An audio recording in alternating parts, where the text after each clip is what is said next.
დისკრიმინაციის ყველა ფორმის აღმოფხვის შესახებ კანონპროექტს საზოგადოებრივი ზნეობის დაცვის პუნქტი ემატება, რაც ნიშნავს, რომ საქართველოში აკრძალულია ნებისმიერი სახის დისკრიმინაცია. პირდაპირ დისკრიმინაციად კი მიჩნეულია ისეთი მოპყრობა ან პირობების შექმნა, რომელიც საქართველოს კანონმდებლობით გათვალისწინებული უფლებებით სარგებლობისას რაიმე ნიშნის გამო ანალოგიურ პირობებში მყოფ სხვა პირებთან შედარებით პირს არახელსაყრელ მდგომარეობაში აყენებს. ზნეობის დაცვის ის მუხლი, რომელიც ადმინისტრაციულ სამართალდარღვევათა კოდექსშია, თუ არ იქნა ასახული წარმოდგენილ კანონპროექტში, მაშინ შეუსაბამობაში მოდის წარმოდგენილი კანონპროექტის მეორე მუხლის მეორე პუნქტი, გამომდინარე იქიდან, რომ საზოგადოებრივი ზნეობის დარღვევის შემთხვევაში შეიძლება პირმა ამას მისცეს დისკრიმინაციის განხორციელების საფუძველი. ამდენად მიზანშეწონილად ჩაითვალა, რომ მეორე მუხლში დაფიქსირდეს საზოგადოებრივი ზნეობის დაცვა, თუ მას გააჩნია ობიექტური და გონივრული გამართლება. ეს ცვლილებები მოულოდნელი და მიუღებელი აღმოჩნდა ნაციონალური მოძრაობისთვის. საპარლამენტო უმცირესობამ ცვლილებებზე შეთანხმება დახურულ რეჟიმში უმრავლესობისა და სასულიერო პირების შეხვედრას დაუკავშირა. უბრალოდ ვარ გაკვირვებული, ახლა ვკითხულობ შენიშვნების ფურცელს და აქ იურიდიული კომიტეტის შენიშვნებში მოხსენიებული არის ისეთი შენიშვნები, რომელიც კომიტეტის ხდომაზე არ არის განხილული, ასე რომ კარს მიღმა ქალბატონი ეკაბესელია ხვდება სასულიერო პირებს და შემდგომში კანონში ჩნდება ის ჩანაწერები, რომელიც პროცესუალურად აქ უბრალოდ არ უნდა არსებობდეს.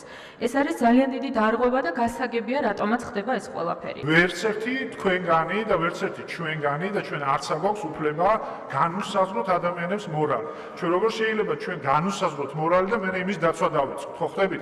ანუ ამ არ არსებობს ესეთი კოდექსი სამართლებრივად. როგორ შეიძლება სასამართლომ დაიცვას ის, რაც არ არის კანონად ქცეული. ამდენად ეს უბრალოდ აბსურდია და კიდევ ერთხელ აჩენს ეჭვებს და პრობლემებს ამ კანონთან მიმართებაში. კანონპროექტის მეორე მოსმენით სესიაზე გატანამდე ადამიანის უფლებათა დაცვის კომიტეტის წევრები დახურულ კარს მიღმა სასულიერო პირებს შეხვდნენ. შეხვედრის დასრულების შემდეგ ცნობილი გახდა, რომ კანონპროექტიდან შევიწროვებასთან დაკავშირებული პუნქტი ამოიღეს. ის იმ პირთა შევიწროვებას გრძალავს, რომელთა მიმართ არსებობს მტრული, დამამცირებელი, დამაშინებელი, ღირსების შემლახავი ან სხვა სახის შეურაცხყოფელი გარემო. მმართველი გუნდის წევრებმა დახურული შეხვედრის შემდეგ კანონის მიზანი კიდევ ერთხელ განმარტეს. სახეცვლილებები ამაში არის რაღაც ცდელობა უბრალოდ რა კანონს მიიღებენ. მე ამ წინასწარ როგორ შეიძლება ეს განმარტება გავაკეთო? უწმინდესის უბრალოდ ესეთი თხოვნა იყო, რომ გადადებული ყოფილიყო ეს განხილული ფართო მასებს რომ მიღოს საშუალება. აი ეს იქნებოდა ყველაზე კარგი და როგორ რას მოახერხება და როგორ იზამენ ამაზე ხო ვერ გეტყვი წინასწარ. არის დამცავი ნორმა, ასევე შეიძლება მეორე მოსმენის დროს ვიმშელოთ ამ ცვლილების შეტანაზე. ჯერ კიდევ მიდის მუშაობა ამ საკითხზე და იმედია რომ შედარებით კაი ვარიანტი იქნება. ის წუხილები, რაც გამოითქვა საზოგადოებაში, რომ თითქოს და ხდება მამათმავლობის დაკანონება, ლეგალიზება, რაღაცა უზნეობის, ასე ვთქვათ, ამასთან დაკავშირებით კიდევ როგორ ჩანს საჭირო იყო განმარტებები საეკლესიო პირებთან. ჩვენ შევეცადეთ აგვეხსნა, რომ ეს ტერმინი საერთოდ არ არის ამ კანონში და არაფრის ლეგალიზებაზე არ ხდება საუბარი. საუბარია ჩაგვრის აკრძალვაზე, დისკრიმინაციის აკრძალვაზე და თანასწორობის დამკვიდრებაზე.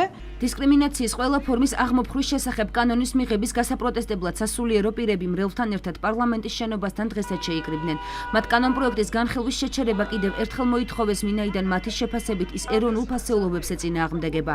აქციის მონაწილეებმა პარლამენტის წინ მიხეილ სააკაშვილის, ედუარდ შევარდნაძის, ბიძინა ივანიშვილისა და ლენინის ფოტოები დაწვეს, რადგან ფიქრობენ, რომ სწორედ ეს ადამიანები ცდილობდნენ ქვეყნისთვის მიუღებელი კანონების მიღებას. მე ჩემ პოზიციას ვაფიქსირებ, რომ უბრალოდ ქართველი არ მივესალმები სოდომ გომორის სოდვას, რომელსაც ითხოვენ დისკრიმინაციის კანონის მიღებით. ქართველი ერი ოდითგანვე მოდიოდა მართლმადიდებელი ქრისტიანები და ჩვენმა წინაპრებმა, რაც აქამდე მოგვიტანეს მადლით, ღვთისწყალობით შემოგვინარჩუნეს, ჩვენს უნდა გავაგრძელოთ ისე უნდა ვიყოთ, რომ მართლმადიდებლურად გავზარდოთ ჩვენი შვილები და არა სოდომ გომორის სოდვაში. ცხონების გზით ვიაროთ, ეს ცხონების გზა არ არის. ეს ხალხი შეიძლება განმარტოვდეს და სადღაც საავადმყოფოებში უკურნალოთ და თუ ეშველებათ რამე, თორე ეს ხალხი საჭირო არ არის. საქართველოში ყოველ შემთხვევაში ეს ხალხი საჭირო არ არის. პარლამენტი ანტიდისკრიმინაციული კანონპროექტის შესახებ მუშაობას აგრძელებს.